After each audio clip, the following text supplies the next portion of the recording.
कहानी की शुरुआत होती है और हमें कुछ मिलिट्री ट्रक्स को दिखाया जाता है जो एक सीक्रेट कंटेनर को शहर से दूर ले जा रहे थे। किसी को नहीं पता था कि उसके अंदर क्या है, पर उन्हें जितनी जल्दी हो सके उतनी जल्दी उसे शहर से दूर ले जाने के ऑर्डर्स मिले थे। इसमें क्या हो सकता है, इस बारे में दो सोल्जर्स आपस में बात कर ही रहे थे कि तभी सामने से आती एक कार उनसे टकरा जाती है, जिससे होने वाले धमाके से वो कंटेनर उछलकर दूर गिर जाता है और वो ओपन हो गया। सोल्जर्स ने इसके बारे में अपने सीनियर्स को रिपोर्ट किया, पर सामने से जवाब आया, वहाँ जो भी जिंदा है उन्हें लेकर फौरन वहाँ से भाग जाओ और जो घायल है उन्हें वहीं छोड़ दो। इससे पहले वो सोल्जर कुछ समझ पाता, उस कंटेनर से एक आदमी बाहर आता है जिसने पलक झपकते ही उसके सारे सोल्जर्स को मार डाला। वो जल्दी से भागते हुए बहुत दूर आ जाते हैं। उन्हें लगा वो जो भी चीज है यहाँ तक नहीं आ पाएगी, पर तभी उस आदमी ने उन पर हमला कर उन्हें भी मार दिया। मरने के कुछ देर बाद वो सोल्जर्स फिर से उठ खड़े होते हैं, क्योंकि अब वो एक ज़ोंबी वायरस से इन्फेक्ट हो चुके थे। बदकिस्मती से लॉस वेगस शहर, जो दुनिया की कुछ सबसे ज्यादा आबादी वाला शहर है, उनसे ज्यादा दूर नहीं था, जिसके बाद उन्होंने उस शहर में जाकर वहाँ के लोगों को इन्फेक्ट करना शुरू कर दिया। ये वायरस इतनी तेजी से फैला कि देखते ही देखते पूरा शहर इस वायरस की चपेट में आ गया और इस एरिया को क्वारंटीन करना पड़ा। सरकार ने उन्हें रोकने के लिए पूरे शहर पर बॉम्ब गिराए, हथियारबंद सैनिकों की पूरी फौज भेजी, लेकिन इस एरिया में आने वाला हर एक आदमी इन्फेक्ट होता चला गया। वायरस को रोकने की सरकार की हर मुमकिन कोशिश नाकाम रही, जिसके बाद आखिर में उन्हें पूरे शहर को बंद करना पड़ा। अब ना कोई अंदर जा सकता था और ना कोई बाहर आ सकता था, लेकिन इसके बावजूद कुछ लोग ऐसे थे जो चोरी करने के लिए इल्लीगली अंदर जाते थे। लॉस वेगस को पैसों का शहर कहा जाता था, पर वायरस की वजह से सबको अपने अपने घर और तिजोरी में पड़े पैसों को वहीं छोड़कर भागना पड़ा। ऐसा माना जाता था कि वहाँ के कैसीनोस में अभी इतने पैसे दफन हैं जो अगर किसी को मिल गए तो उसकी 7 पुश्तें ऐश की जिंदगी जी सकती थी। हम यहाँ स्कॉट नाम के एक एक्स मिलिट्री सोल्जर को देखते हैं, जो कभी वेगस में एक मिलिट्री सोल्जर हुआ करता था, पर अब वो एक मामूली शेफ की नौकरी करता है। एक दिन वो रोजमर्रा की तरह अपना काम कर ही रहा था कि तभी उसे पता चला कि तनाका नाम का आदमी उससे मिलने आया है। तनाका कोई मामूली शख्स नहीं था, उसका स्कॉट जैसे आदमी से मिलना ही बड़ी बात थी। लॉस वेगस में उसके कई कैसीनो हुआ करते थे, पर अब सब धूल खा रहे हैं। स्कॉट जानना चाहता था कि वो उसके पास क्यों आया है, जिसके बाद तनाका ने उसे बताया कि वो उसे एक खास काम सौंपना चाहता है। दरअसल क्वारंटीन जोन में आ रहे उसके एक कैसीनो की तिजोरी में अब भी $200 मिलियन पड़े हुए थे, जिन्हें निकालने में उसे उसकी मदद चाहिए थी। स्कॉट को तो यकीन ही नहीं होता कि इतनी बड़ी रकम तिजोरी में पड़े पड़े सड़ रही थी। इंश्योरेंस कंपनी उन 200 मिलियन समेत तनाका के नुकसान की भरपाई पहले से कर चुकी थी, जिसका मतलब तिजोरी में पड़े उन पैसों का ना कोई हिसाब है और ना कोई रिकॉर्ड। तनाका को कोई परेशानी नहीं होती अगर वो पैसे इसी तरह कुछ और सालों तक तिजोरी में पड़े रहते,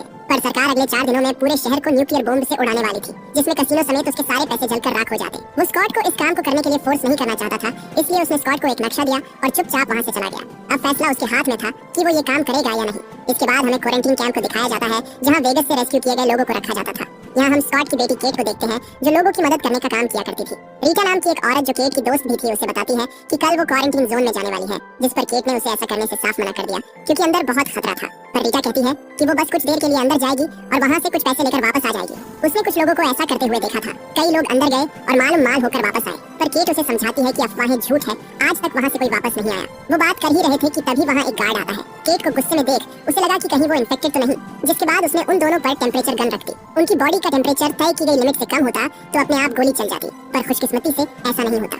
इसी बीच वो गार्ड केट के साथ बदतमीजी करता है और उसे गलत जगहों पर छूता है, पर केट ने उसका हाथ झटक दिया और उसे खुद से दूर रहने को कहा, जिसके बाद वो वहाँ से चला गया। रीटा बोली, ठीक है, मैं अंदर नहीं जाऊंगी, पर हमें बच्चों को सुरक्षित जगह भेजने का कोई और तरीका ढूंढना होगा। उधर हम स्कॉट को देखते हैं, जिसकी एक बुरे सपने से नींद टूट जाती है।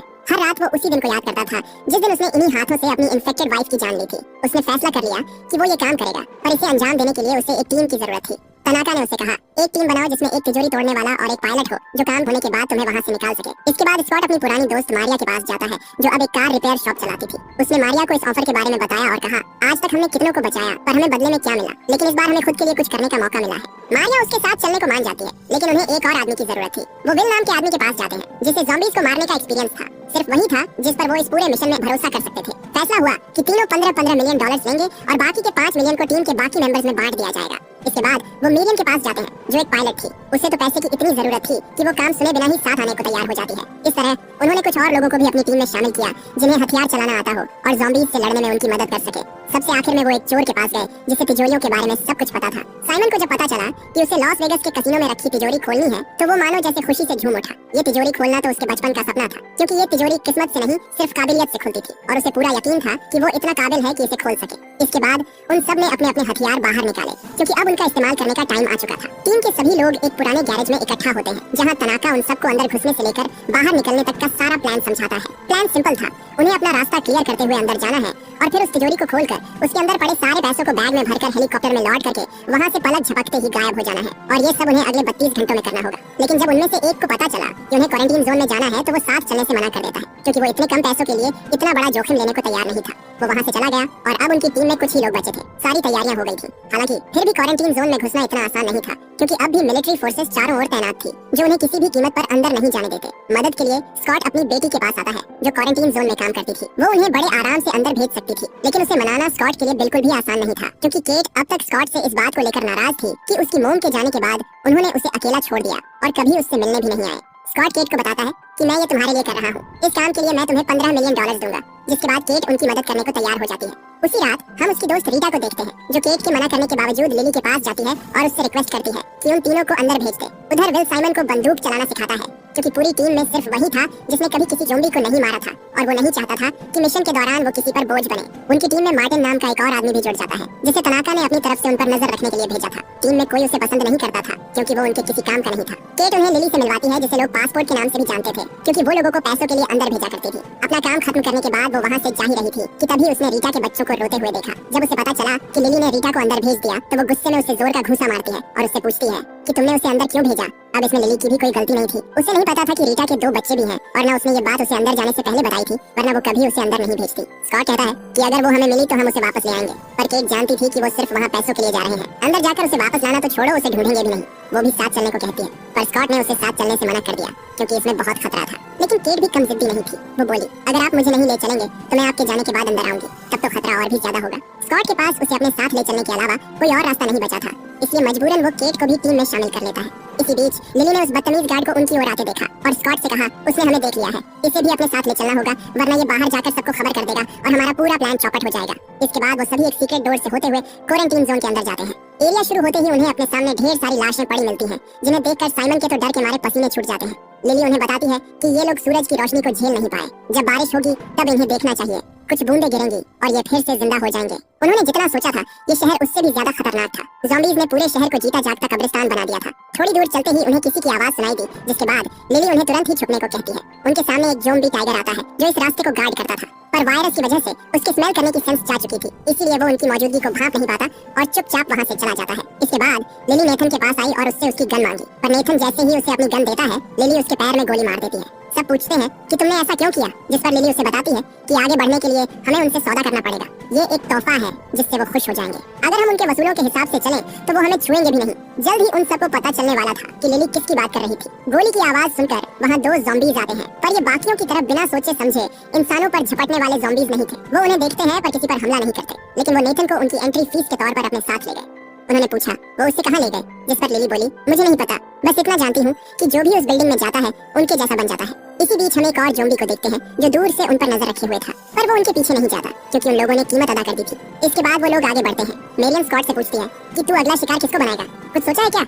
वो बोला, दोबारा किसी की बलि देने की नौबत आई तो ज्यादा सोचना मत, उस मार्टिन को निपटा देना, क्योंकि टीम को उसकी कोई जरूरत नहीं। तनाका ने उसे बस हम पर नजर रखने को भेजा है। उधर हम नेथन को देखते हैं, जिसे घसीटकर ओलंपस में लाया जाता है, जहाँ उनका राजा ज्यूस उसे काटकर उसे भी इन्फेक्ट कर देता है। इसी बीच वो सब एक बिल्डिंग में आते हैं, जहाँ ढेर सारे स्लीपिंग ज़ॉम्बीज़ को देखकर साइमन एकदम से घबरा जाता है। लिली बोली, उनके मुंह पर लाइट मत मारो, वो सो रहे हैं, जाग गए तो मुसीबत हो जाएगी। वो जमीन पर हल्की रोशनी वाले फ्लोरोसेंट ट्यूब्स फेंककर दबे पांव आगे बढ़ते हैं। चैम्बर्स नाम की एक लड़की, जिसे मार्टिन पर बिल्कुल भरोसा नहीं था, उसे आगे चलने को कहती है, पर इस बात से मार्टिन इतना गुस्सा हो जाता है कि उसने जानबूझकर उसे रास्ते से भटका दिया। चैम्बर्स जब उस फ्लोरोसेंट ट्यूब्स को उठाने के लिए आगे बढ़ी, तभी उनमें से एक ज़ॉम्बी जिंदा हो जाता है। चैम्बर्स ने उसे ठिकाने लगाया तो दूसरा जाग गया। उनमें से एक ज़ॉम्बी गलती से बर्तन गिरा देता है, जिस वजह से वहाँ इतना शोर हुआ कि उन ज़ॉम्बीज़ की नींद एक झटके में टूट गई। सब लोग चैम्बर्स की मदद करने जाते हैं, पर वहाँ और भी ज़ॉम्बीज़ थे, जिन्होंने उन सबको चारों ओर से घेर लिया। चैम्बर्स ज़ॉम्बीज़ को मारते हुए बचकर निकलने की कोशिश करती है, पर मार्टिन एक बार फिर उसे धोखा देता है और दरवाजा बाहर से बंद कर देता है। माइकी ने मार्टिन से पूछा, वो कहाँ रह गई? मैंने उसे तुम्हारे पीछे ही आते देखा था, पर तभी चैम्बर्स खिड़की तोड़कर उसके सामने आ जाती है। ज़ॉम्बीज़ उसके ऊपर चढ़ गए और उसे भी इन्फेक्ट कर दिया,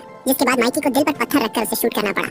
जल्द ही वो उस कसिनो तक पहुंच गए, जहां पैसों की तिजोरी थी। यहाँ बाकी जगहों के मुकाबले बहुत कम इन्फेक्टेड लोग थे, और जो थे भी उन्हें उन लोगों ने मार दिया। केट बोली, मुझे नहीं लगता रीटा अब तक जिंदा होगी, पर लिली उसे कहती है, इतनी जल्दी हार मत मानो। कुछ महीनों पहले जब एक आदमी बाहर नहीं आया तो मैं वहाँ से चली गई। मुझे लगा वो मर गया होगा, लेकिन 3 दिन बाद वो वापस जिंदा लौट कर आया। ज्यूस के इन्फेक्ट करने से पहले ही वो वहाँ से भाग निकला था। वहाँ उन्हें ढेर सारे ब्लूप्रिंट और नक्शे पड़े मिले, जिसका मतलब सिर्फ वही नहीं है जिन्हें तनाका ने यहाँ पैसे निकालने के लिए भेजा था। उनसे पहले भी यहाँ कुछ लोगों की टीम आई होगी, पर कोई भी जिंदा वापस नहीं लौटा। स्कॉट टीम को डिवाइड करता है और सब अपने अपने काम में लग जाते हैं। मार्टिन और लिली को बाहर निगरानी के लिए तैनात किया जाता है। मेरियन ऊपर हेलीपैड पर जाती है, जहाँ उसे वो हेलीकॉप्टर स्टार्ट करना था, और साइमन तिजोरी के पास जाता है। मार्टिन लिली से सौदा करता है कि अगर वो उसे रानी का ब्लड सैंपल लाने में मदद करेगी तो बदले में वो चैंप के सारे लोगों को किसी सुरक्षित जगह पहुंचा देगा। लिली इसके लिए मान जाती है, जिसके बाद उसने हवा में गोली चलाई और रानी के आने का इंतजार करने लगी।